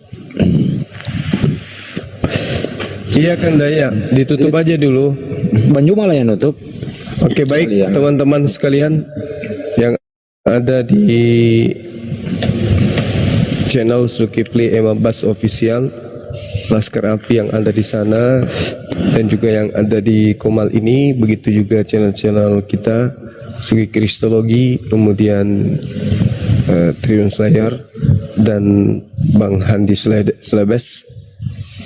Ya, terima kasih telah menyertai diskusi kita pada subuh hari ini, dari malam hari sampai subuh hari.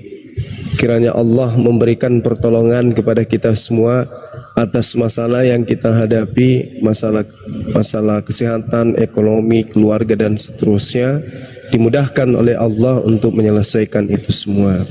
Amin. Dan kita berdoa kiranya Apologet Islam Indonesia dimudahkan oleh Allah dalam setiap urusannya, sehingga yayasan ini betul-betul bisa menjadi rumah bagi kita semua di dalam menjalankan aktivitas kita sebagai warga negara Indonesia yang baik dan benar.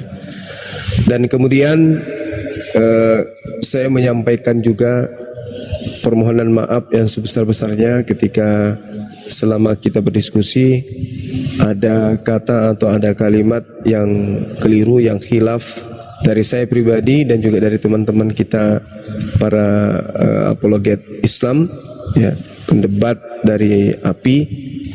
Ya, mohon maaf yang setinggi-tingginya. Kalau ada yang keliru, tolong dijelaskan atau dijapri aja, tidak usah kemudian untuk diumumkan ya, kehilafan atau kesalahan yang kami lakukan, karena toh tidak akan membuat Anda itu menjadi terpandang, tidak akan membuat saudara-saudara itu menjadi seperti apa yang Anda inginkan, ya, melainkan akan banyak kemudian orang yang berpikir negatif tentang saudara. Adalah lebih baik jangan hanya pada saat Anda lagi butuh baru bisa japri, pada saat Anda tidak bisa beli beras baru bisa japri saya. Tapi giliran mencari aib, mencari kekurangan, Anda lupa untuk menjapri. Oke bro? Oke sahabat-sahabatku? Oke ya? Oke ya? Dengar ya? Jangan pada saat kamu butuh biaya baru japri Bang Suma. Giliran ada yang salah sedikit, wah, sok jadi pegawai surga kalian. Ya, tolong pinjam dulu 100. Anakku masuk rumah sakit. Ya, jangan sampai saya buka aib kalian di sini ya. Jangan sampai. Jadi kalau ada yang keliru dari saya, sampaikan aja di Japri, Bang, keliru Bang, hilap Bang. Ini yang benar. Kita terima. Ngapain coba kau buka-buka kayak begitu? Emang dapat jempol berapa? Nggak perlu yang kayak gitu, ya. Nggak perlulah. Memang Anda pintar, sahabat saya cerdas. Saya kan mengaku saya bukan guru, makanya saya tidak minta dipanggil guru. Jadi salah Anda kalau menilai dengan cara-cara seperti itu. Tidak perlulah, ya. Sahabat juga pernah hilap, pernah keliru, tapi Rasulullah tidak begitu caranya menegur. Ada etika, ada akhlak di dalam Islam itu. Oke, jangan giliran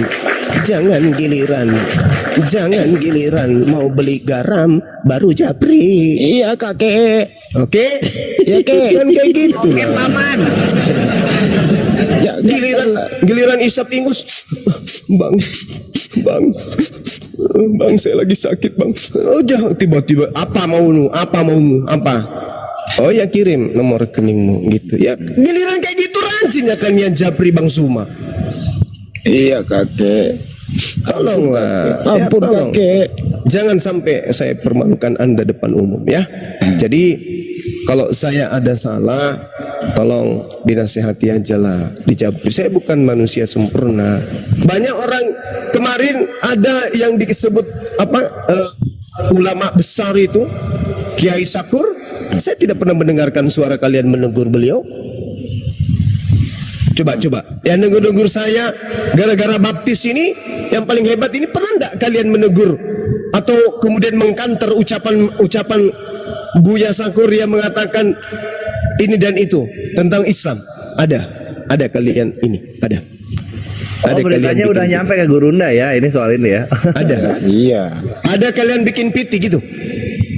Ah itu kalau saya Bang Suma keras saya bilang, saya katakan itu ulama su. Dia ulama, Bang Suma cuma penginjil jalanan. Salah hilap itu nggak masalah. Oke? Ada kalian bikin piti membahas itu ada? Nggak ada. Terus kenapa giliran Bang Suma kalian buatkan piti kayak gitu? Nggak suka dengan api, nggak suka. Nggak senang karena nggak ikut ke Makassar gitu. Oh, nggak suka. Begitu cara Islam. Ya, jadi janganlah kawan ya. Jangan kayak gitu-gitu. Kalau Anda membutuhkan kemudian atensi daripada orang-orang yang ada di channel Sekipnya, ya udah, ambil sana, ambil muami. Anda membutuhkan koin, ambil mua. Sampaikan kepada semua sultan-sultan yang suka kasih koin, jangan lagi kasih Bang Suma, kasih ke yang buat piti-piti itu kalau itu penyebabnya. Kasih supaya bisa beli Bodrex. Ya, kasih ke mereka, jangan ke Bang Suma. Insya Allah Bang Suma bisa hidup tanpa minta, tanpa pinjam, tanpa japri. Pinjam dulu, pinjam. Tak perlu, kasih kepada mereka, jangan kasih ke saya. Oke? Tak perlu. Kalau kalian ingin menjadi panitia surga, kenapa nggak tegur para ulama, para ustadz, para kiai yang salah menurut hitungan logika Quran? Kenapa cuma giliran Bang Suma? Jangan-jangan karena singa jadi nggak enak.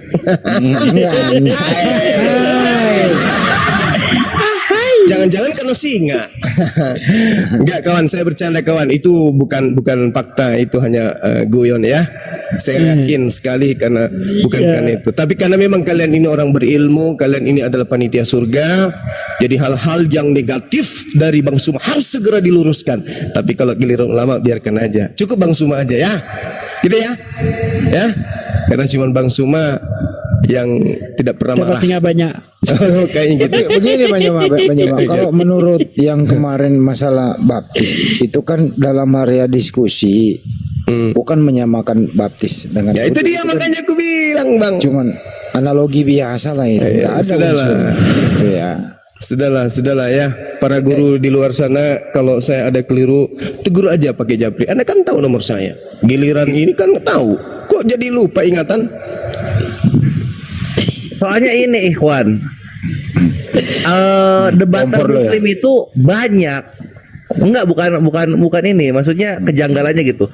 Dari zaman dulu sampai sekarang, ketika disuruh baptis, banyak itu muslim itu yang jawab, wah kita baptis setiap hari 5 kali gitu. Itu banyak itu. Banyak. Dulu juga di Zoom juga saya sering Iya, katakan kan gitu. Saya Tapi tidak juga ada sering yang ngomong komentari. gitu. Nggak ada yang komentari. Kenapa sekarang rajin kali komentar? Nah, kenapa momentumnya pas Ada sekarang apa? dikomentari gitu loh? Apa? Enggak, Nyari apa? karena di Jum dulu nggak ada singa. Oh, iya. Udah terjawab udah. Sakit hati. Saya sudah di WA sudah sering ngomong begitu itu. Kini ku rasakan. Dengarnya Kalau kan biasa baptis ya artinya satunya. itu menyucikan diri, gitu ya kan? Kalau baptis itu artinya menyucikan diri, kami umat Islam 5 kali minimal menyucikan diri. Apa salahnya sih? Iyalah. Iyalah, panitia surga memang kayak gitu ya. Aduh. Panitia koin. Iya, bukan. Memang niatannya bagus, sebenarnya bagus. Cuman kok bisa jadi lupa dengan Bang Suma itu ya. Heran saya. Coba Dinda Wafi coba. Dia langsung japri. Abang memang hilap bang. Masa abang samakan baptis dengan wudhu? Saya bilang gini Dinda, paham tidak bahwasanya itu ranah diskusi debat? Paham tidak? Maksudnya abang gimana? Loh, mereka mengartikan baptis itu pensucian diri. Wudhu apa? Suci. Wudhu ini apa? Bersuci. Iya, tohara Bersuci. mensucikan diri. Terus pengakuan iman. Lah, orang berwudhu itu karena mengaku dirinya Islam atau tidak? Islam. Islam. Justru karena dia mengaku Islam, pengakuan iman, dia beriman kepada Allah. Ketika ada panggilan sholat, dia mengaku dirinya sebagai seorang muslim. Wudhu dia, lalu mereka kemudian sujud kepada Allah. Kok tiba-tiba seakan-akan saya membuat sebuah hasil karya, membuat sebuah penelitian, kemudian hasil saya itu saya jadikan sebagai buah pengetahuan, lalu saya terbitkan sebuah buku yang berjudul Baptis adalah Wudhu. Kok bisa kayak gitu loh? Kok bisa kayak begitu? Hah? Misalkan ada kemudian orang dalam berdebat, Islam dihujat, kalau kalian itu pengikut Nabi, kalau kalian itu adalah benar-benar menyembah kepada Tuhan yang sama orang Bani Israel, kenapa kalian tidak dibaptis? Maka muncul narasi kalau baptis yang Anda maksud itu mensucikan diri, kami 5 kali sehari mensucikan diri. Kalau yang kau katakan baptis itu adalah pengakuan iman, kami sebagai seorang muslim setiap saat mengakui iman kami sebagai seorang muslim. Berarti kami dibaptis 5 kali sehari. Kalau definisi baptis seperti yang Anda jabarkan, loh kok tiba-tiba ada panitia surga? Salah itu. Saya harus luruskan. Kok sekarang kayak gitu sih bang? Nyawamu Andri. Kok dia gitu sih? Kok jadi kayak begitu caranya? Janganlah ya. Coba Anda melihat pada saat diskusi itu apa yang sedang diperbincangkan. Jangan kemudian pada saat diskusi kemudian Anda kemudian mengambil sebuah potongan-potongan video, lalu kemudian Anda buatkan PT. Itu bukan mengangkat derajat saudara, bukan. Percaya saya, bukan mengangkat derajat. Iya, seperti itu. Jadi ketika Ustaz Suafi itu menanyakan itu, saya jelaskan ke dia, benar tidak kalau sampean itu mau sholat, itu berarti iman Anda mengakui bahwa Islam itu adalah agama Anda. Betul. Wudhu nggak Anda pada saat Anda ingin sholat? Wudhu. Loh, pengakuan iman katanya. Berarti apa? Ya tapi secara bahasa bukan. Memang saya pun tahu. Saya juga ngerti. Kan area diskusi. Saya juga tahu, saya ngerti bagaimana teknik di dalam menangkap pencuri yang mengaku bukan maling. Ayo, coba. Bisa tidak kita menari dari pernyataan-pernyataan pelaku sampai kita tahu dia adalah pelakunya? Bisa. Ini namanya teknik dialog, teknik diskusi untuk memenangkan suatu perkara agar kemudian pelakunya itu bisa ketangkap bahasa. Ini namanya teknik retorika yang kemudian menjebak orang itu sembunyi dari apa yang sesungguhnya menjadi nampak. Tiba-tiba ada yang mendengar, oh salah, itu salah. Waduh bung, ini kita lagi perang siasat logika yang kita gunakan di sini. Lain cerita kalau saya berceramah di atas mimbar yang mana di dalamnya itu umat Islam semua, tidak ada yang sedang membahas tentang baptis. Tiba-tiba saya, saudara-saudara yang beriman, kaum muslimin dan muslimat yang dirahmati oleh Allah, Islam itu sungguh agama yang benar karena kita umat Islam juga itu adalah umat yang dibaptis setiap hari 5. Itu keliru, itu salah. Salah itu salah. Wajar kalau itu saya lakukan di internal Islam. Jair wajar. Ustaz Sofi, oh kalau gitu ya nggak masalah. Ya memang. Yang masalah itu kalau saya menjelaskan kepada umat Islam sebagai disiplin ilmu yang mutlak absolut seperti itu. Baptis sama dengan wudhu. Ini kan bukan, Bu. Ya, iya betul. Nah, itu tepat di WA adanya. Tidak disiarkan langsung. Gitu loh ya. Jadi sekali lagi kepada panitia surga, rekan-rekan yang memiliki ilmu tinggi setinggi apa ya? Setinggi tingginya. Pokoknya mah tinggi. Ya, sampai Anda bisa dipanggil dan si tinggi. Kalau ilmu Anda sudah tingginya tingginya, kan ada cara untuk kemudian melakukan peneguran secara baik-baik. Ya. Ya sudahlah, kata apologet semua ada apa sih dengan kalian? La haula wala quwata illa. Cobalah sedikit untuk merendah ya. Cobalah baptis diri Anda sekali-kali. Marah lagi nanti dengan baptis. Ambillah wudu. Ya, wudu baik-baik, kemudian sholat 2 rakaat. Lembutkan sedikit hatinya, hati yang perlu dilembutkan. Ya. Jangan ini apa? Jangan ada kebencian lah. Saya rasa itu ada sesuatu yang tidak murni untuk memperbaiki, tetapi ada tendensi lain dan saya bisa merasakan itu kok. Saya bisa merasakan itu ya teman-teman. Dan ingat, alhamdulillah sampai hari ini saya tidak pernah minta kalian kan. Iya kan? Orang-orang yang menjadi panitia surga. Iya. Enggak pernah diminta gurunda. Kita yang nempel sendiri, nggak tahu kenapa gurunda kayak madu soalnya. Nggak pernah kan ya. Jadi tolonglah ya, kalau ada sesuatu yang Anda benci terhadap Bang Suma, jangan membenci saudara-saudara yang dekat dengan saya, jangan membenci yayasan yang ada saya di dalamnya ya. Jangan membenci itu, jangan tidak suka itu. Tetapi tolong kalau memang kalian itu merasa lebih tahu Islam, ya silakan Anda gunakan metode Anda untuk berdakwah. Saya gunakan cara saya dengan keterbatasan ilmu saya. Saya tidak pernah mau dipanggil guru karena saya tahu keterbatasan pengetahuan ilmu saya. Tapi kalau saya salah, tolong tegur secara sehat. Tegur saya secara baik-baik. Sebagaimana akhlak Islam itu. Akhlak Islam itu, gimana akhlak Islam? Itu Bang Jonathan Antar kok nggak ada yang mengkritik ya? Dia kan pakai nama evangelis itu, penginjil. Woy, kenapa nggak ada yang kritik itu penginjil?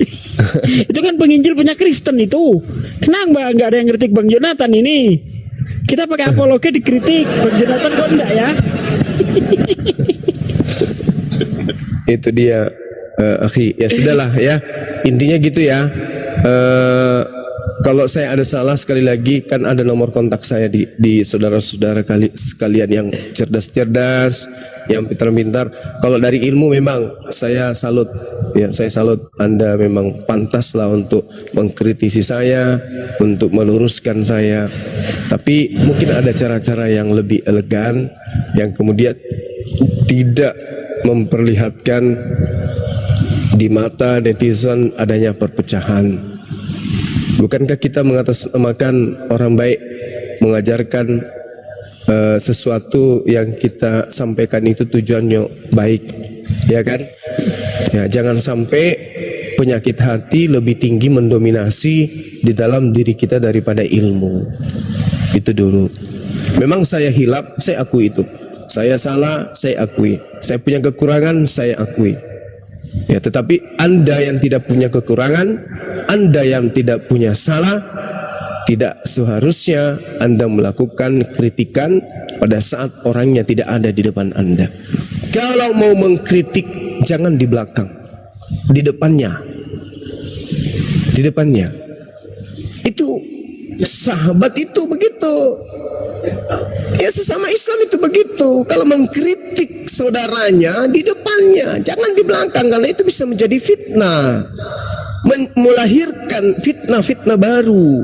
Seakan-akan kita ini bermusuhan, seakan-akan kita ini ada sesuatu yang tidak baik, yang sedang tidak baik-baik saja. Kenapa tidak mengkritik di depan saya gitu? Kalau memang mau pamer depan umum, ya di depan saya pada saat live kayak gini naik. Bang Suma, mohon maaf ya, ada yang harus kita luruskan di sini, Bang. Pertama terkait ini, ada dalil di dalam Al-Qur'an seperti ini. Gimana, Bang, menurut Abang? Karena ini kelihatannya tidak sesuai dengan disiplin ilmu yang Islam punya. Ah, itu baru akhlak Islamnya luar biasa. Ini mengkritisi, tapi di toilet teriak-teriak. Kenapa kayak gitu? Kenapa? Ada apa? Hah? Ada apa? Cobalah kita perlihatkan akhlak Islam itu seperti apa gitu ya. Selayaknya orang yang punya ilmu ya harus mendudukkan ini.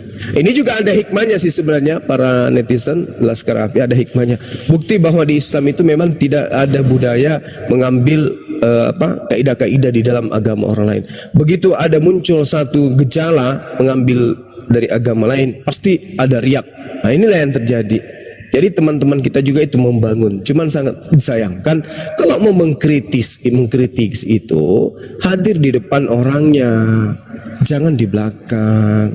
Supaya setelah itu terjadi kita rangkulan kembali. Nah, kalau kayak gini kan jadi apa namanya tuh? Seakan-akan kita benci-bencian. Padahal kan tidak. Kita nggak benci-benci. Kita ada masalah kita. Apa masalahnya sebelum orang-orang ini ke Makassar? Ada masalah? Nggak ada kan? Nggak ada masalah sebelumnya. Kita baik-baik aja. Tapi kok tiba-tiba sekarang jadi ini? Belum lagi ini saya dalam waktu dekat mau buka kantor lagi di Makassar. Aduh, semakin stres nanti. Ya Allah ya Karim. Gimana itu ya? Parah ini kalau begini nih. Udahlah ya teman-teman, para guru-guru saya yang ada di luar sana, coba seperti guru-guru saya, para habib ya, para habaib keturunan Rasulullah yang ada di Kalimantan, yang ada di Sumatera sana, ketika ada masukan dia, wahai anakku, semalam saya mendengarkan seperti ini ada baiknya, itu baru sebagai saudara. Begitu ya. Saya kira begitu teman-teman sekalian. Terima kasih. Ini saya sampaikan karena saking banyaknya masukan-masukan dari teman-teman melalui Japri terkait dengan hal-hal yang tidak mengenakan mereka, dan juga mereka jadi bingung gitu ya. Kok ada apa ini? Kok kenapa nggak langsung aja bicara ke Bang Suma gitu? Ini saya jelaskan ya. Mungkin HP mereka baru-baru rusak, tapi kok kompak tiba-tiba lupa dengan nomor HP-nya Bang Suma gitu ya. Nah, untuk itu saya jelaskan di sini, saya jadikan sebagai kesempatan untuk meluruskan. Sekali lagi mungkin ini yang terakhir saya nanggapin ya. Kedepannya kalau kalian masih juga ingin membenarkan apa yang keliru dari saya, tetapi Anda tidak ngobrol langsung ke saya, ya saya serahkan kepada Allah Subhanahu wa taala. Semoga Allah melapangkan hati saya kemudian dan juga menambah ilmu saya sehingga tidak melukai perasaan dan hati teman-teman yang jauh lebih pintar dari Bang Suma dengan kehilapan dan kesalahan yang saya punya. Saya kira begitu. Mungkin ada yang ingin disampaikan dari Dewan Guru yang lain. Silakan. Oh pasti guru, tapi bukan guru, aku Itu Taliban. disambut dulu tuh, Bang Jonathan Nandar. Assalamualaikum, Makin Nandar. Iya. Anda Yonat, assalamualaikum. Saya tutup ya teman-teman. Kalau ada yang mau ditambahkan silakan. Wabillahi taufiq wal hidayah. Assalamualaikum warahmatullahi wabarakatuh. Waalaikumsalam. warahmatullahi Silakan, wabarakatuh. silakan. Siap Gurunda. Ya, untuk garis terdepan TSCC terutama ya yang selalu menemani Kores dari awal lahirnya Triliun Selayar Comment Center sampai sekarang. Jadi kita di sini emang perlu mendoakan Gurunda untuk selalu sehat dan juga dimudahkan segala urusan, dan Allah jauhkan dari orang-orang nggak penting yang ngajak rusuh. Cuma ujung-ujungnya penuh jenaka jadinya. Ini 3 poin ya untuk kawan-kawan. Oh, yang di TikTok juga. Untuk orang yang merasa nggak dianggap, untuk orang yang merasa ditinggalkan, untuk orang yang merasa Gurunda salah ucap, sesungguhnya ini ikhwan, sesungguhnya itu cuma perasaan. Serius, itu cuma perasaan. Kalau mau dicek kebenarannya ya Japri. Gurunda kan kita udah kenal dari lama. Sasugi aja dari zaman Facebook sama Gurunda, yang lain dari zaman Zoom, ada yang dari zaman WhatsApp gitu kan. Pasti udah punya nomornya di Japri gitu. Gurunda, kenapa saya nggak dianggap? Gurunda, kenapa saya nggak diajak? Gurunda, kenapa salah ucap? Nanti kan Gurunda akan memberitahukan perasaan yang sebenarnya, apa yang terjadi sebenarnya, kelar perkara. Kalau memang benar-benar ada perasaan tersebut, wahai ikhwani fisabilillah. Tapi ya, ini satu. Tapi kita ambil sisi terbaliknya. Kecuali memang udah diniatkan pengen manjang-manjangin perkara sepele. Nah, kecuali memang niatnya ke sana, percayalah saudara-saudaraku. Lihat PPJ. Jadi apa? Dapat apa gitu? Nggak dapat apa-apa kan? Ujung-ujungnya apa? Gak direspon, sakit hati, malu sendiri gitu loh. Makanya kembalilah ke ukhuwah gitu kan. Yang gak penting-penting amat gak usah dibahas. Kalau ada program untuk umat ya obrolkan. Udah kelar perkara. Karena ujung-ujungnya kita mati loh. Ujungnya kita mati. Siap-siap dengan pertanyaan-pertanyaan dari malaikat mungkar dan nakir gitu. Itu aja paling ikhwan. Nah, karena berhubung soal kematian, ayo hafalin Al-Muluk yang belum hafal. Oke ikhwan, itu aja paling yang bisa aku sampaikan Gurunda ya. Semangat Gurunda. Yang benci Gurunda 1, Ya, yang makasih, tambah makasih, cinta 1000. Aman Gurunda. Amin. Oke, TSCC kita closing. Mari kita tutup dengan doa kafaratul majelis. Subhanakallahumma wa bihamdika asyhadu an la ilaha illa anta astaghfiruka wa atubu ilaik. Billahi taufiq wal hidayah ya khair ummah. Wassalamualaikum warahmatullahi taala wabarakatuh. Bukan, akhirian bukan.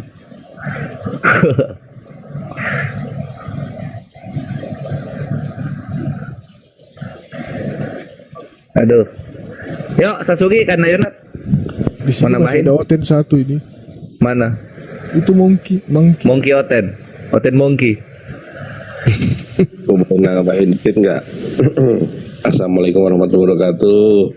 Gurundaku. Waalaikumsalam. Ya deh. Tendang aja si Monkey itu ahli sana. Ya, karena Yonat. Gas. Donat itu aja ya baru ditendang. Sarsugi, Binda Kores, Binda Padli. Jadi memang dalam berdakwah itu memang perlu strategi. Makanya ada beberapa kebohongan yang dibolehkan. Contoh ketika ada misalnya orang yang mau membunuh misalnya ya, membunuh seseorang, kemudian seseorang itu lewat di depan kita nih. Terus yang mau membunuh itu nanya ke kita, kamu lihat si A enggak lewat sini? Oh, saya nggak lihat. Ini kebohongan yang dibolehkan karena menyangkut nyawa seseorang. Kemudian yang kedua di dalam strategi berperang itu nggak mungkin kan kita membuka rahasia kita. Nah, apa korelasinya? Contoh nih, saya sering sekali membahas Wahyu 3:14. Amin adalah permulaan dari ciptaan Allah. Saya dalam hati kecil saya tidak pernah meyakini bahwa amin itu adalah Yesus. Di dalam hati sanubari saya yang paling dalam, amin dalam Wahyu 3 nomor 14 adalah Nabi Muhammad. Karena tidak pernah ada seorang manusia pun di muka bumi yang digelari oleh orang lain secara sukarela sebagai Al-Amin, itu hanya Nabi Muhammad SAW. Jadi Nabi Muhammad SAW ini menurut kitab mereka adalah permulaan dari ciptaan Allah, sebagaimana juga disebutkan di dalam Amsal 8 nomor kedua-dua. Cuma ketika kita berperang dengan oten-oten, maka kita tidak menggunakan satya hati sanubari kita. Kita menggunakan perspektif mereka yang meyakini bahwa Al-Amin itu adalah Yesus. Kalau Al-Amin adalah Yesus dalam Wahyu 3 nomor 14, ternyata Yesus ciptaan. Sebetulnya kalau mereka mau kita kasih tahu Al-Amin itu Nabi Muhammad, maju kena, mundur kena. Itu di dalam strategi dakwah. Cuma saya heran juga ya, benar kata Ustadz Sugi, saya menyandang evangelis Yonatan Nandar, bahkan ketika saya mendoakan orang-orang Kristen itu pakai doa ala mereka, tapi nggak pernah ada yang mengkritisi saya itu. Apa mungkin saya kurang pamor gitu ya. Tapi kalau Gurunda Juma mungkin ya itu ada iri dengki sih sebetulnya. Kadang saya juga gatal itu ingin men-stitch orang yang kok kayaknya berulang kali bikin PT yang menyenggol-nyenggol apologet gitu ya.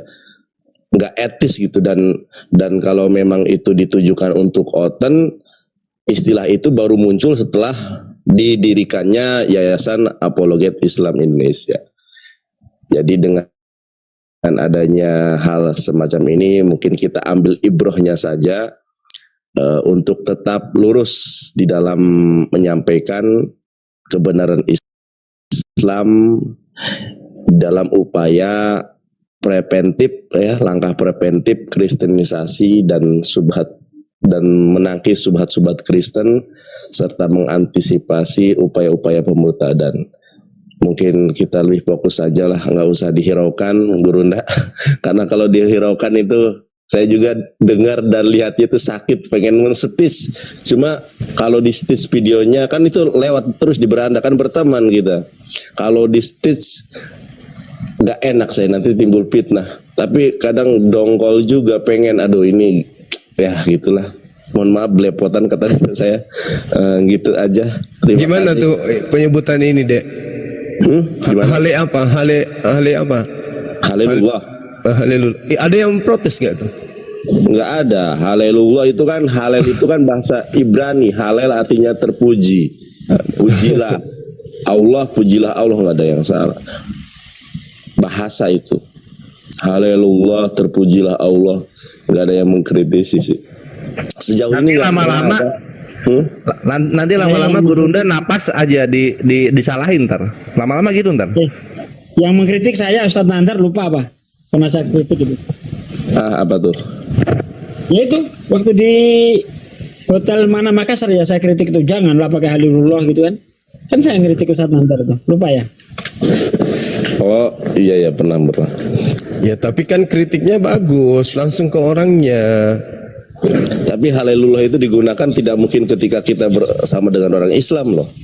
Iya. Misalnya saya sama Ustadz Sugi berdoa nih di masjid, halelullah, nggak ada itu. Itu hanya digunakan ketika kita berperang. Betul. Makanya sunnah ketika berperang itu